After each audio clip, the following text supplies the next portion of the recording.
Welcome to U.S. Secret Agenda YouTube channel. The flame of the conflicts in Ukraine has spread all over Europe.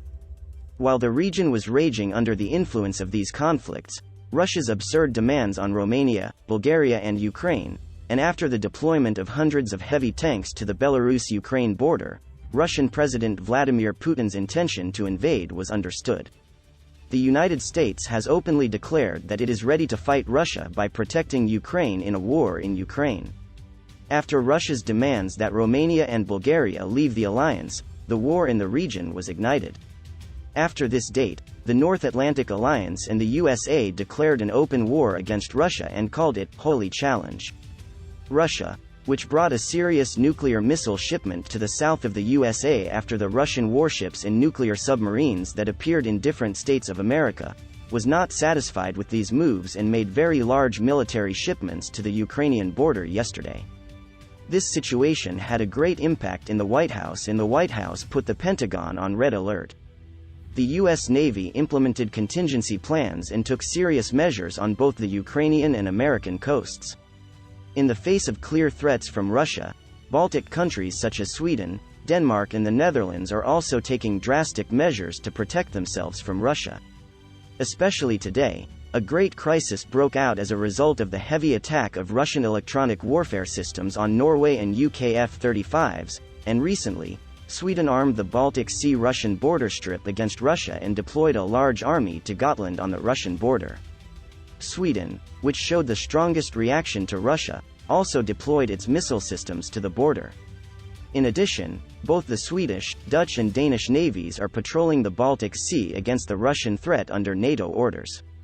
However, although Russia was particularly shocked by Sweden's sharp move, Russian aircraft began to fly in strategic areas in Sweden and began to threaten the entire Swedish infrastructure and superstructure, from nuclear facilities to main water facilities and power plants.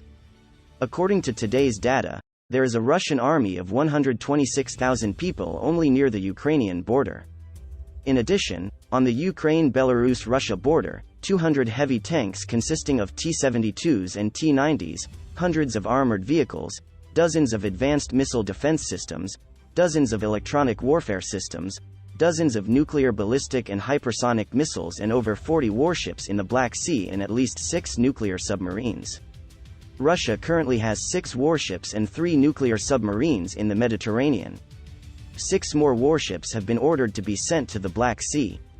Russia's demand for the withdrawal of troops from the North Atlantic Alliance in Romania and Bulgaria was beyond acceptable. In response, the North Atlantic Alliance and the United States declared open war against Russia in the harshest way, calling it a holy challenge. Because the withdrawal of the Allied armies from Romania and Bulgaria contradicts the purpose of the establishment of the ally. The alliance's acceptance of such an absurd and arrogant offer is at the same time declaring that it has lost its war with Russia. This point is of critical importance, because another desire of Russia is to open a breach in the alliance. Russia's dirty game backfired, and today, right after the conflict Russia is trying to start through Romania, Bulgaria and Ukraine, the USA sent hundreds of M1A2 Abrams heavy tanks and BMP Bradley armored anti-tank vehicles to Romania and Ukraine. The delivery follows U.S. Secretary of State Antony Blinken's visit to Kiev this week amid concerns over tens of thousands of Russian troops amassed at the border. The U.S. has begun moving its heavy tanks and light armored vehicles to the border with Ukraine, apparently preparing to use these vehicles to attack Russia. How exactly the tanks and other armored vehicles of the U.S. armed forces got into the territory of Romania is unknown. However, it is alleged that the equipment is being transferred towards the Ukrainian border very intensively.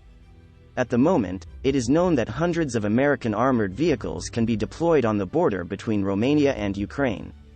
The fact that the USA made a mass transfer of heavy tanks M1A2 Abrams and BMP Bradley to the region have dropped like a bomb to this day and worries Russia. Given the lack of statements of intent to conduct military exercises, this indicates that the United States is preparing to send its troops to the territory of Ukraine for a possible attack on Russian citizens in the Donbass.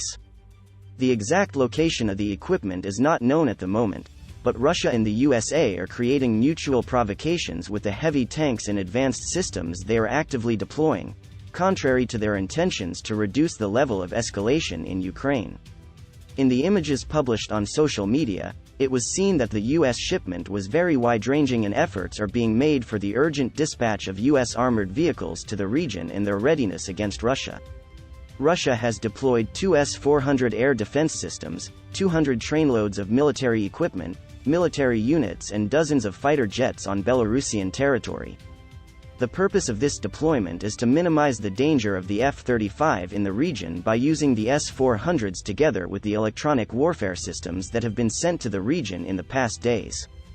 In the statement made by the White House, the USA's declaration that it is ready to fight against Russia is now seen as a declaration of war on Russia. Because Russia, which thought that the USA had not completed its preparations in the region, was making very easy moves. However, with this statement made by the senior bureaucrat of the USA has now announced to Russia that it is ready in the region. It is also reported that certain emergency action meetings were held in the Kremlin after this statement. Because this unexpected news worried the Kremlin the most. The fact that the USA feels ready in Ukraine will put the Russian army in a great threat. A ready U.S. army in Eastern Europe, with the support of the North Atlantic Alliance, could inflict an irreversible defeat on Russia. US Permanent Representative to the UN Linda Thomas-Greenfield said that the United States of America does not rule out that they will have to fight against Russia in the event of clashes in Ukraine. An unequivocal answer on this score has not yet been given. However, such a statement is fundamentally at odds with recent statements by Washington. This indicates that the White House has decided to change its mind. We hope that the Russians will respond to our attempts to find a diplomatic solution and de-escalate the situation along the border, and not drag us into the crisis that we are all planning and expecting. If this does not happen, you can expect that if the Russians cross the Ukrainian border or take any aggressive action against Ukraine, we will respond aggressively. They heard it from the President of the United States, they heard it from the Secretary of State, and they heard it from me here in New York. Therefore, we continue to work with them at the diplomatic level. We hope that we will find a diplomatic solution. But if we cannot find a diplomatic solution that leads to de-escalation, we will respond to any action the Russians may take against Ukraine. And they are aware of these activities. They were informed of our plans. We hope we don't have to go very far, Linda Thomas-Greenfield said. The U.S. ambassador to the UN did not disclose any details. However, apparently, at the moment the situation in Donbass is critical. What was observed in the Donbass a year ago cannot be compared with the current situation. The situation in the region is such that an offensive, followed by a full-scale armed conflict in Europe, can begin in just a few hours, the expert marks. The first shipment of the United States' $200 million security support package for Ukraine has arrived in Kiev, the U.S. Embassy said. The delivery followed U.S. Secretary of State Antony Blinken's visit to Kiev this week amid concerns from Ukraine and its Western allies over tens of thousands of Russian troops amassed at the border with Ukraine. Russia denies planning a new military offensive. Washington had approved the $200 million package in December. The United States will continue providing such assistance to support Ukraine's armed forces in their ongoing effort to defend Ukraine's sovereignty and territorial integrity against Russian aggression, the embassy said on Facebook on Saturday. Ukraine's defense minister thanked the U.S. for the aid. Meanwhile, the Baltic nations of Estonia, Latvia and Lithuania will send U.S.-made anti-tank and anti-aircraft missiles to Ukraine in a move that Blinken said Washington was fully endorsing. I expedited and authorized and we fully endorse transfers of defensive equipment NATO allies Estonia, Latvia, Lithuania are providing to Ukraine to strengthen its ability to defend itself against Russia's unprovoked and irresponsible aggression, he tweeted. We salute them for their long-standing support to Ukraine. Dmitry Peskov, spokesman for Russian President Vladimir Putin, earlier this week described Western arms supplies to Ukraine as extremely dangerous and said they do nothing to reduce tensions. The West has rejected Moscow's main demands, promises from NATO that Ukraine will never be added as a member, that no alliance weapons will be deployed near Russian borders, and that it will pull back its forces from Central and Eastern Europe. A meeting between Blinken and Russian Foreign Minister Sergei Lavrov on Friday ended with no breakthrough. In a joint statement published late on Friday, The defense ministers of the three Baltic states said they stand united in our commitment to Ukraine's sovereignty and territorial integrity in face of continued Russian aggression.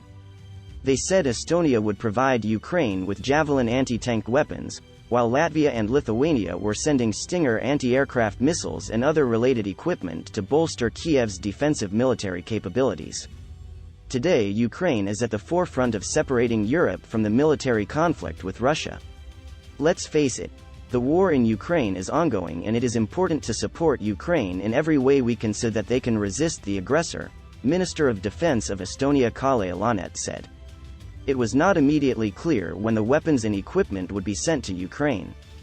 In a separate development, Estonia is seeking Germany's approval to send Soviet-made howitzers, which once belonged to East Germany, to Ukraine. Estonia acquired the howitzers from non-NATO member Finland, which had bought them from Germany's military surplus supply in the 1990s.